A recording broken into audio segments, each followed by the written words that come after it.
अस्सलाम वालेकुम अजीज बच्चों, उम्मीद है कि तुम ऐसो सही सलामत ठीक ऐसो। पतम सबक पढ़ तुम उम्मीद है कि तुम ऐसो समझ आमुत अमिक सवाल आसन समझ आमुत सवाल आसन तुम लिखमत पन्न कापन पे बहुत ती उम्मीद करान तुह नश तो यम द एग्जाम तम एग्जाम ब्रोट अगर स्कूल खोले गडनथ कर बह तुम कापी चेक कापी गसन बिल्कुल खूबसूरत बनवित आसने मर मंज गसन तुहज कापी आसने। आज परो अस नौ सबक लद्दाख पे चिट्ठी 2019 ब्रोट ओस लद्दाख ते सान जम्मू कश्मीरुक अख हिस्स 2019 मज गो सान जम्मू कश्मीर हिस्स रियासती दर्जा खत्म करने तो यथ बनयक हिस्स जम्मू कश्मीर अख यूनियन टेरिटरी तो लद्दाख आज अलग यूनियन टेरिटरी। अत लद्दाखस मुतलिक असल लद्दाख पे चिठ मतलब यम लेसनुक यम सबकुक मतलब मकसद कि अस गस लद्दाखस मुतलिक जानकारी हासिल।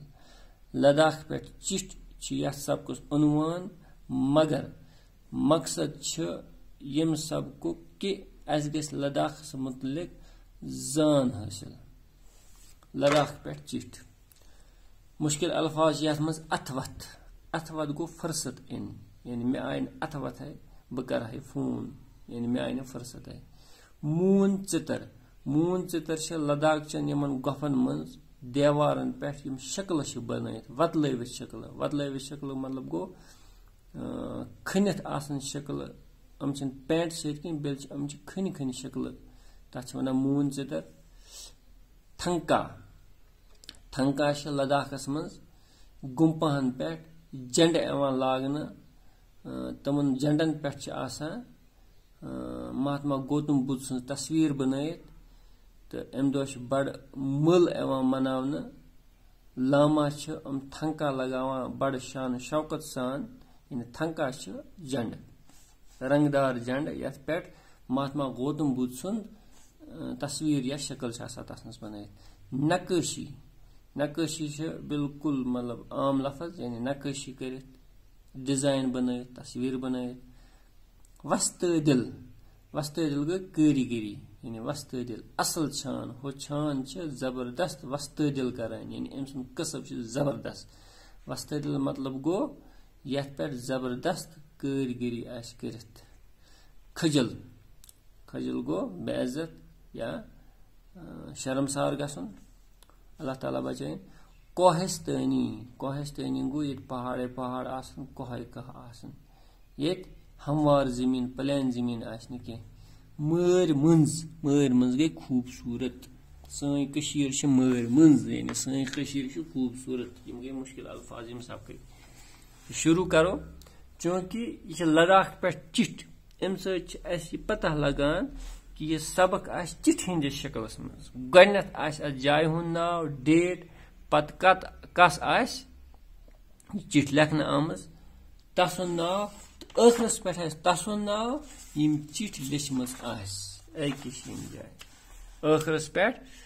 राकेश कुमार यानी लिचमज राकेश कुमारन यानी चिठ हंदिस सूरतस मज सोल सबक आस। तो शुरू करो लेह मतलब ये चिठ लेखान लेह पे। अशोक कुमार राकेश कुमार पन्नस दोस्तस ये चिठ लेखान लेह पे। अगर अस लेखो चिठ अस लेखो बुमहामा या कुपवारा किम जाय पे आसो ये चिठ लेखान अस लेखो तथे कनान लेह 17 जून 2005 ईस्वी यानी ये सबक तह आमद लेखना 2005 मज 17 जून यानी गो पे जाय नाव पे डेट लेखना 17 जून 2005 एनुक मतलब गो ईस्वी। अशोक जी आदाब कस लेखना अशोक जी सत सलाम ते लेखना यानी आदाब। दय बूजन वारकार यानी खुदा बूजन तु वारकार मे गई वन पूर जरथ योर आमतस अथ वथाय आयम न चिठ लेखनस मे गई वन पूर 2 रेत योर आमतिस अथ वथे आयम न चिठ लेखनस ओत्र वज चन चिठ तो बह गोस खजल आज छुट्टी तो लेछ मे यह चिठ लद्दाख कोहस्तानी इलाक ये प्रथ कह चीज अक्सिन खुद खूबसूरत कद छुट अंबर चूट ही गोल बुथ करित रवायती पोशाक लगित तो हुल गंडित लुक ज्यादा मर मंद यथ इलाकस मज लुक बुध मत मानन वल यमन बोध वनान यम महात्मा गौतम बुद्ध संदिस वनमतिस तो हयमतिस तरीकस पे इबादत करान ये बुद्ध मत तालीम दिन वालन ये बुद्ध मत तालीम दिन वालन हंद खतर जाय जाय खानकाह मौजूद यमन खानकाहन तिम गुम्पा वनान अस हेको यमन विहार ते वनित यम गुम्पा पन्नो मून चित्रो मख सरसे दुनियास मज मशहूर आज वन बह कैंचन गुम्पाहन मुतलिक आज वन बह कैंचन गुम्पाहन मुतलिक कह कथ गो परो गो वेसनाव ईथान क्या वनान लेह 10 जून 2005 यानी लेह पे आम चिठ लेखन 10 जून 2005 यानी चिठ लेखन वोल सह लेहस मज बिहित लेखान 10 जून 2005 लेखान कस अशोक जी यानी अशोकस यह चिठ लेखन दपान अशोक जी आदाब दय बूजन वारकार ऊसू यानी खुदा बूजन तुम ऊसू वारकार तुम ऊसू सही सलामत तुम ऊसू ठीक मे गई वन पूर 2 रेत योर आमतिस यानी मे गई योर लद्दाख आमतिस 2 रेत चिठ लेखन वोल वना मे गई 2 रेत योर आमतिस अथ वथे आयम न चिठ लेखनस मे पज चिठ लेखन मे पज योर चिठ लेखन मे आय मगर अथ वथ कह ओत्र वज चन चिठ तो बह गोस खजल तो वह वज चनी चिठ ओत्र तो बह गोस खजल चिठ पज मे लेखन मगर मे लेच न कह वो ये चन चिठ और वज तो मे गई थोड़ा बहुत खजालत मे गई बेइज्जती कि मे पजे चिठ लेखन मे गई शर्मंदगी मे पजे चिठ लेखन चिठ लेशत से आज छुट्टी तो लेच मे चिठ वो आज छुट्टी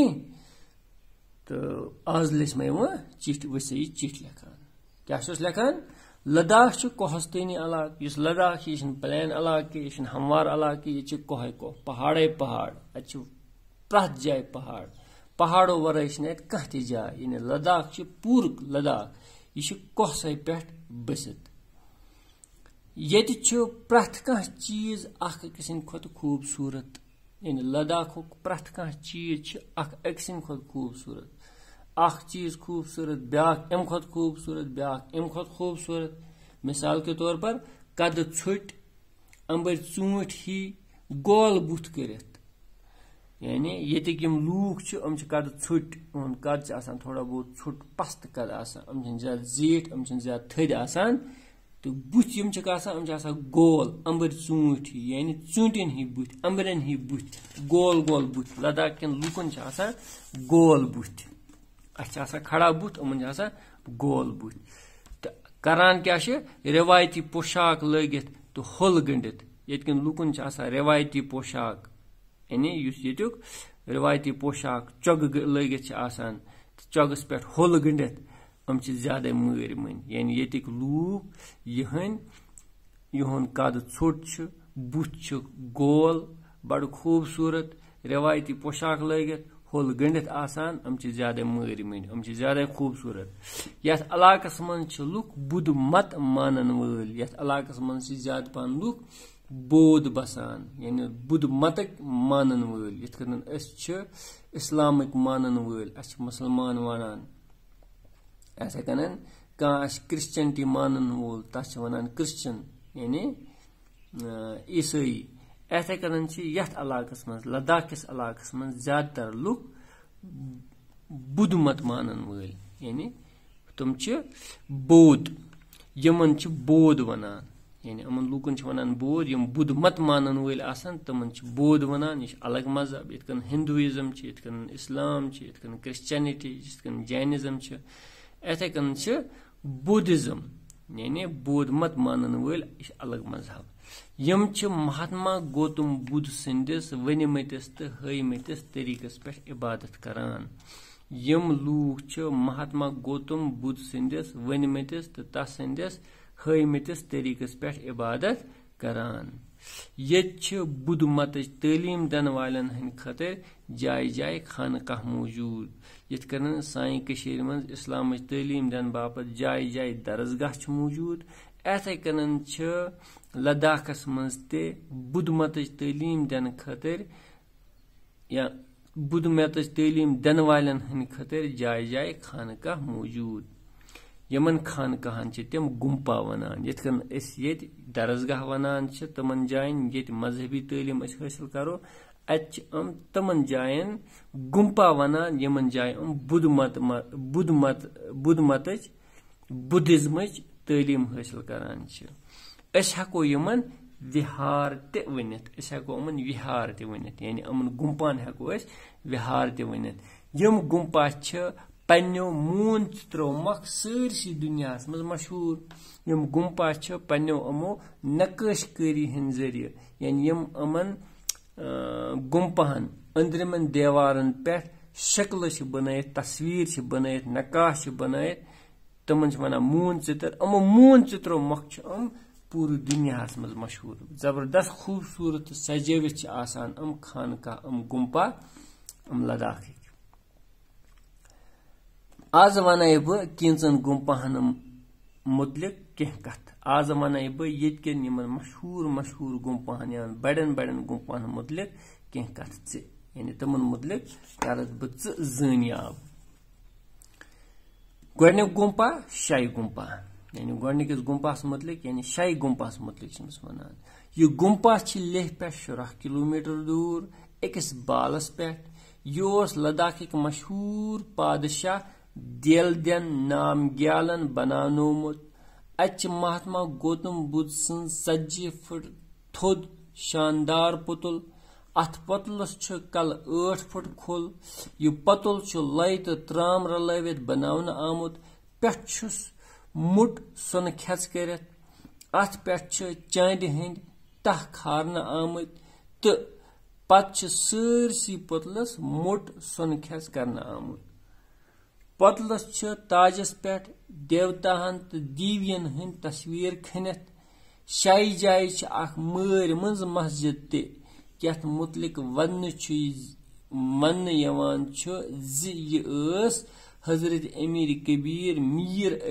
मीर सैयद अली हमदानी रहमतुल्लाह अलैहि सबन बनावनोमुत जबरदस्त इंफॉर्मेशन यथ पैराग्राफस मज यह परो शाही गुम्पा यह गुम्पा लेह पे 10 किलोमीटर दूर यानी शाही गुम्पा लेह पे 10 किलोमीटर दूर अकिस बालस पे चूंकि लद्दाख सोरी कोहस्तनी इलाक मैदानस मज कह चीज यह अकिस बालस पे अकिस बठिस पे अकिस पहाड़स पे यह शाही गुम्पा यह लद्दाख मशहूर पादशाह कशर पे वन बादशाहस पादशाह बादशाह उर्दू लफज कशर पे वन पादशाह यह लद्दाख मशहूर पादशाह देलदन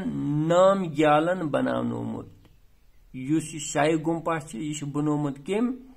मशहूर पादशाह देलदन नाम ग्यालन यानी तस नाव देलदन नाम ग्यालन लद्दाख नाव अमी आय आसान अत महात्मा गौतम बुद्ध सन्ज 40 फुट थोद शानदार पतुल यानी अथ गुम्पास मज महात्मा गौतम बुद्ध सुंद 40 फुट थोद शानदार पतुल सह पतुल वारिया थोद बे शानदार कोता थोद 40 फुट यानी तकरीबन अगर इस मकान वुछो 5 पोर मकान तकरीबन 45 फुट 5 पोर मकान बराबर थोद अत महात्मा गौतम सुंद पतुल अथ पतुलस कल 8 फुट खोल पतुल चूंकि 40 फुट थोद कल कोता खोल 8 फुट यानी अकिस बड़िस कमरस यूत कल खोल यानी ट्रक तकरीबन 6 to 7 फुट ٹرکہِ ہٕنٛدۍ کھۄتہٕ چھِ اتھ کلہٕ زیادٕ کھوٚل یہِ پتُل چھُ لۄیہِ تہٕ ترام رلٲوِتھ بناونہٕ آمُت یُس یہِ پتُل چھُ یہِ کمہِ چیٖزُک چھُ آمُت بناونہٕ آمُت یہِ چھُ آمُت لۄیہِ تہٕ ترام لۄیہِ یتھ أسۍ سرتل ونان چھِ سرتلہِ ہُنٛد تہٕ ترامُک چھُ یہِ پٮ۪ٹھ چھُس موٚٹ سۄنہٕ کھٮ۪ژ کٔرِتھ اتھ چھِ پٮ۪ٹھ پتہٕ سۄن تہ کھٲلِتھ پٮ۪ٹھ اتھ پٮ۪ٹھ چھِ چاندِ ہٕنٛدۍ تہ کھارنہٕ آمٕتۍ تہٕ پتہٕ چھِ سٲرسٕے پتلس موٚٹ سۄن کھٮ۪ژ کرنہٕ آمٕتۍ یعنی یہِ چھُ گۄڈٕنیتھ تلہٕ لۄیہِ ہُنٛد ترامُک تمہِ پتہٕ چھُ سۄنہٕ سُنٛد یہِ تہ کھالنہٕ آمُت تمہِ پتہٕ چھِ چاندِ ہُنٛد تہ تمہِ پتہٕ چھِ چاندِ پتہٕ بیٚیہِ اتھ سۄنہٕ تہ کھالنہٕ آمُت پتلس چھُ تاجس پٮ۪ٹھ دیوی دیوتاون ہٕنٛدۍ تصویر کھٔنِتھ یُس پتلُک کلہٕ چھُ کلس پٮ۪ٹھ چھُ تاج یعنی پتلُک یُس کلہٕ چھُ کلس پٮ۪ٹھ چھُ تاج تاجس پٮ۪ٹھ چھِ اتھ دیوی تہٕ دیوتاہن ہٕنٛدۍ تصویر کھٔنِتھ اتھ پتلس چھُ دیوی تہٕ دیوتاہن ہٕنٛدۍ تصویر کھٔنِتھ تاجس پٮ۪ٹھ کلس پٮ۪ٹھ شاہی جایہِ چھِ اکھ مٲرۍ منٛز مسجد تہِ اتھ شاہی جایہِ چھِ اکھ مٲرۍ منٛز خوٗبصوٗرت مسجد تہِ یعنی یُس یہِ شاہی چھِ جایہِ ہُنٛد ناو شاہی مطلب گوٚو کٲشِر پٲٹھۍ چیٖز تہِ یا اردو پٲٹھۍ چھِ ونان شاہی چیٖز تہِ مگر اتہِ چھِ شاہی جایہِ ہُنٛد ناو یِتھ کٔنۍ بُمہوم چھِ یِتھ کٔنۍ کۄپوور چھِ یِتھ کٔنۍ مۄغل پوٗر چھِ یِتھ کٔنۍ ہتمُل چھِ یِتھے کٔنۍ چھِ اتہِ تہِ اکہِ جایہِ ہُنٛد ناو شاہی تہٕ یُس یہِ شاہی چھُ یعنی شاہی جایہِ چھِ اکھ مٲرۍ منٛز مسجد تہِ اکھ گوٚو یہِ گُمپا بیٚیہِ چھِ امہِ جایہِ مسجد تہِ یتھ متعلق وننہٕ یِوان چھُ اتھ مسجد شریٖفس متعلق چھِ یہِ رِوایت زِ یہِ ٲس حضرت امیر کبیٖر میٖر سید علی ہمدانی صٲبن بناونٲومٕژ ییٚلہِ میٖر سید علی ہمدانی رحمتہ اللہ علیہ کٔشیٖر آو ایران پٮ۪ٹھ ییٚلہِ سُہ کٔشیٖر آو ایران پٮ۪ٹھ سُہ آو اپٲری لداخ کِنۍ اپٲرۍ اوس اکھ وتھ تتھ چھِ ونان سِلک روٗٹ یعنی چاینا اوس پنٕنۍ سِلک مڈل ایسٹ مُلکن یا وسطی ایشیٲیی مُلکن ایکسپورٹ کران کٕنان پرٲنِس زمانس منٛز تہٕ وتھ ٲس یِہے اختیار کران امی وتہِ ٲسۍ گژھان لداخ کِنی ٲسۍ گژھان توے چھِ اتھ ونان سِلک روٗٹ امی سِلک روٗٹ کِنۍ امی وتہِ کِنۍ آو پٲکستان کِنۍ پتہٕ گلگت بلوچستان کِنۍ پتہٕ لداخ وٲتِتھ آو کٔشیٖر منٛز میٖر سید علی ہمدانی دیٖنٕچ دعوت دِنہٕ باپتھ تہٕ یِوان ییٚلہِ سُہ اتہِ تہِ آسہِ قُدرتی روٗدمُت تہٕ اتہِ بناونوو تٔمۍ اکھ مسجد شریٖف تہٕ یُس وُنہِ تہِ چھُ موٗجوٗد یعنی وننہٕ چھِ یِوان یُس اتہِ مسجد شریٖف چھِ یہِ چھِ حضرت میٖر علی سید ہمدانی رحمتہ اللہ علیہ صٲبن بناونٲومٕژ یعنی اتہِ چھُ امہِ سۭتۍ چھِ تصدیٖق گژھان کہِ میٖر سید علی ہمدانی آے لداخچہِ وتہِ تہٕ اتہِ بناونووُکھ اکھ مسجد شریٖف تہِ تہٕ شاہی گُمپا أتھۍ نکھے چھِ یا أتھۍ علاقسٕے منٛز چھِ أتھۍ شاہی جایے چھِ یہِ مسجد شریٖف تہِ تہٕ گۄڈنیُک چیٖز یا گۄڈنِچ جاے یتھ متعلق اسہِ زانکٲری گٔے حٲصِل سُہ گوٚو شاہی جاے چھِ شاہی گُمپا سۭتۍ چھِ اَتہِ أتھۍ جایہِ شاہی علاقسٕے منٛز چھِ یہِ مسجد شریٖف تہِ یُس میٖر سید علی ہمدانی صٲبن بناونومٕژ چھِ تہٕ اُمید چھِ کہِ تۄہہِ آسہِ یہِ آزُک سبق یہِ آز پرنو مےٚ یہِ ژٮ۪تس پیوٚمُت سمجھ آمُت کہِ تُہۍ تہِ کٔرِو کوٗشِش یہِ پرنٕچ بہٕ پرٕ امہِ غرضہٕ بیٚیہِ اکہِ لٹہِ تاکہِ تۄہہِ تہِ کٲشُر پرُن اتھ وتھ موٗن ژِتر تھنک نقٲشی وستٲے دِل کھٔجل کوہستٲنی مٲرۍ منٛز لیٚکھ 16 جوٗن 2005 عیسوی اشوک جی آداب دَے بوٗزِن وارٕ کار ٲسِو مےٚ گٔے وۄنۍ پوٗرٕ ضرورت یور آمتِس اتھ وتھے آیم نہٕ چِٹھۍ لیکھنس اوترٕ وٲژ چٲنۍ چِٹھ تہٕ بہٕ گوس کھٔجل آز ٲس چھُٹی تہٕ لیٚچھ مےٚ چِٹھۍ لداخ چھُ کوہستٲنی علاقہٕ ییٚتہِ چھِ پرٛٮ۪تھ کانٛہہ چیٖز اکھ أکۍ سٕنٛدِ کھۄتہٕ خوٗبصوٗرت قد ژھُٹۍ امبٕرۍ ژوٗنٛٹھۍ ہِوۍ گول بُتھ کٔرِتھ رِوایتی پوشاک لٲگِتھ تہٕ ہُلہٕ گٔنڈِتھ لُکھ چھِ زیادے مٲرۍ مٔنٛدۍ یتھ علاقس منٛز چھِ لُکھ بود مت مانن وٲلۍ یِمن چھِ بود ونان یِم چھِ مہاتما گوتم بدھ سٕنٛدِس ؤنمٕتِس تہٕ ہٲومٕتِس طٔریٖقس پٮ۪ٹھ عبادت کران ये बुद्ध मत तलीम दिन वालन हंद खतर जाय जाय खानकाह मौजूद यमन खानकाहन तम गुम्पा वनान हको यमन विहार ते वनित यम गुम्पा पन्नो मून चंत्रो मख सरसी दुनिया मज मशहूर आज वन बह कैंचन गुम्पाहन मुतलिक कह कत शाही गुम्पा यह गुम्पा लेह पे 16 किलोमीटर दूर अकिस बालस पे यह लद्दाख मशहूर पादशाह देलदन न्यामग्यालन बनानोमुत अत महात्मा गौतम बुद्ध सुंद 40 फुट थोद शानदार पतुल अत पतलस कल 8 फुट खुल यह पतुल लय तो त्रम रलवित बनावन आमुत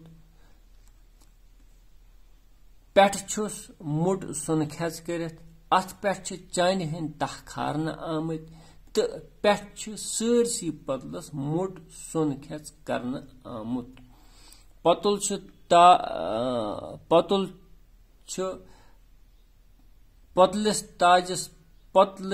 पतलिस ताजस पे देवी देवताहन पतलिस ताजस पे देवताहन तो देवियन हंद तस्वीर खनित शाही जाय मर मंज मस्जिद ते यथ मुतलिक वन हजरत अमीर कबीर मीर सैयद अली हमदानी रहमतुल्लाह अलैह सबन बनावनोमुत तो आज यूत काफी तो इंशाल्लाह नयस क्लासस मज पढ़ो बेहान ठकसाई गुम्पा हेमस गुम्पा अमन गुम्पाहन मुतलिक तो आज दियो इजाजत अल्लाह हाफिज।